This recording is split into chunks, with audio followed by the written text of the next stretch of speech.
Brought to you by Refi. Refinance your defaulted private student loans today at yrefi.com/Ramsey. So 4 years ago, we were on our annual beach vacation, and we found out that we were pregnant.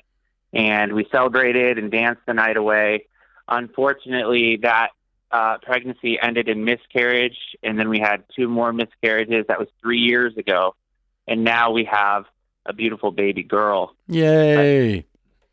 Yeah. But now our friend group from that vacation, there's about 40 people, they want us to bring our baby back to that beach.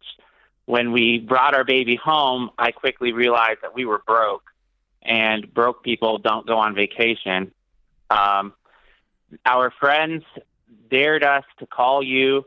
They said that given the emotional gravity of the situation, that you would violate the rule of broke people don't go on vacation. Absolutely, I won't. Not a chance. I knew you'd say that. Not a chance.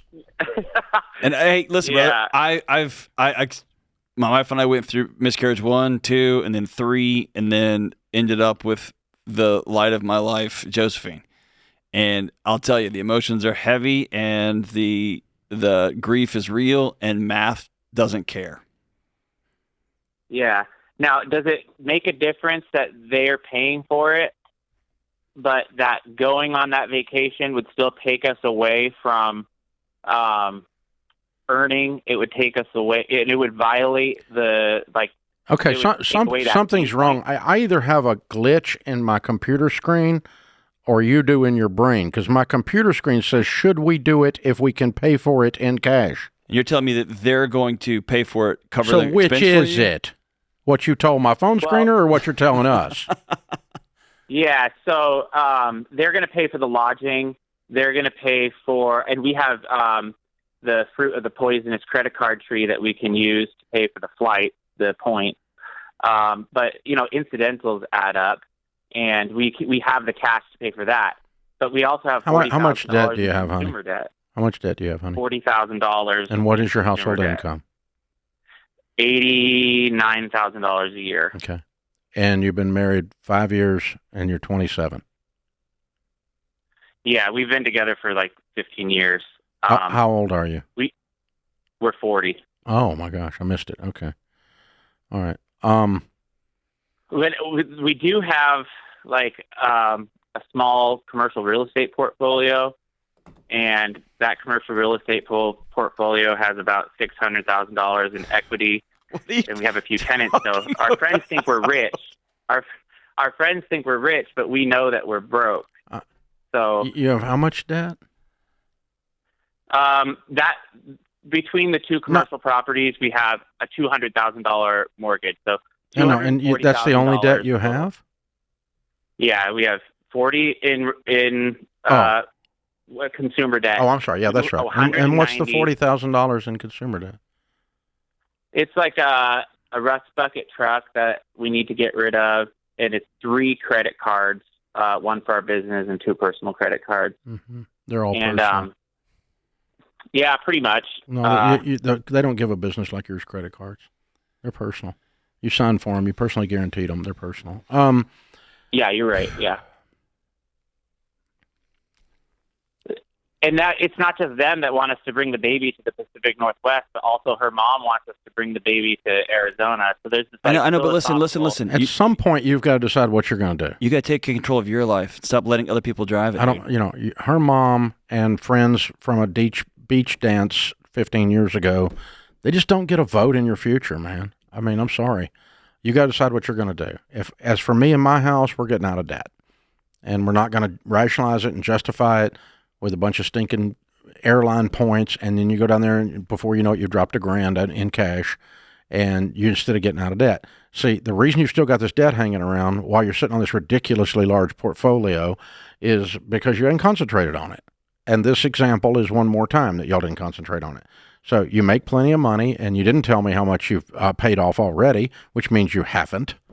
That's what that means. And so, no, you do what you want to do. You're 40 years old. I think you can make a decision. But if I'm a dad of a baby and I'm sitting here, I'm broke and I'm trying to get out of debt, I'm going to do the right thing for my family. The rest of these people don't get a vote. And so the right thing for your family is to get your freaking act together. And that includes not rationalizing Arizona trip or beach dance trip. And so if you live like no one else, you can Arizona your butt off later and dance on the beach all you want, man, later. But you're going to have to at some point, you're going to have to get the cart before the horse.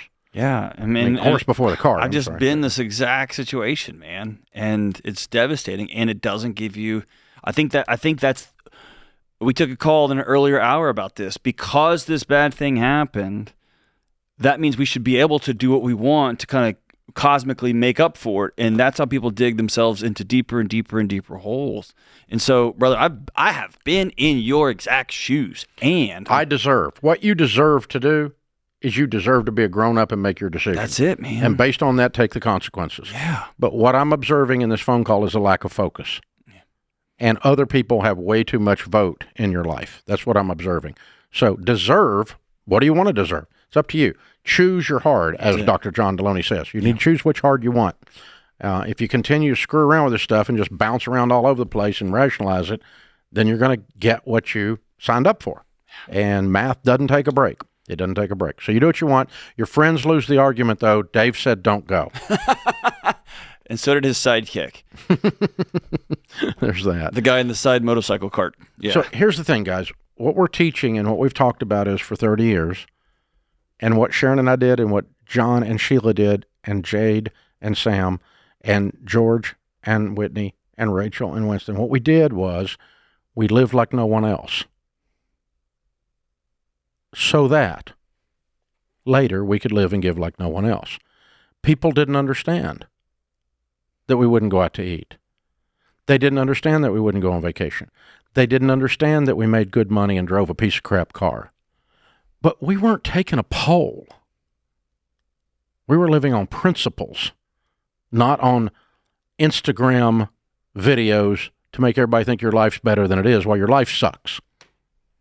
We were burning it down, baby. It was beans and rice, rice and beans. No discipline seems pleasant at the time, but it yields a harvest of righteousness. You pay a price to win, and if you don't, you pay the price of mediocrity. So when you're in baby step 2, I was on CBS Morning Show, and I'm coaching this couple. I made this woman cry because she wanted to go on a timeshare vacation while they're sitting on $65,000 worth of student loan debt. And I'm like, no, sell the stupid timeshare and get 3 extra jobs and get your stuff. And she starts crying on the TV. And so Dave's a butthole. But, what Dave wants is Dave wants you to be free so you can have your best possible life because I love you. But I love you so much, I'm going to tell you the truth. This is The Ramsey Show. Why Refi refinances delinquent private student loans for struggling borrowers. Learn more at yrefy.com/Ramsey.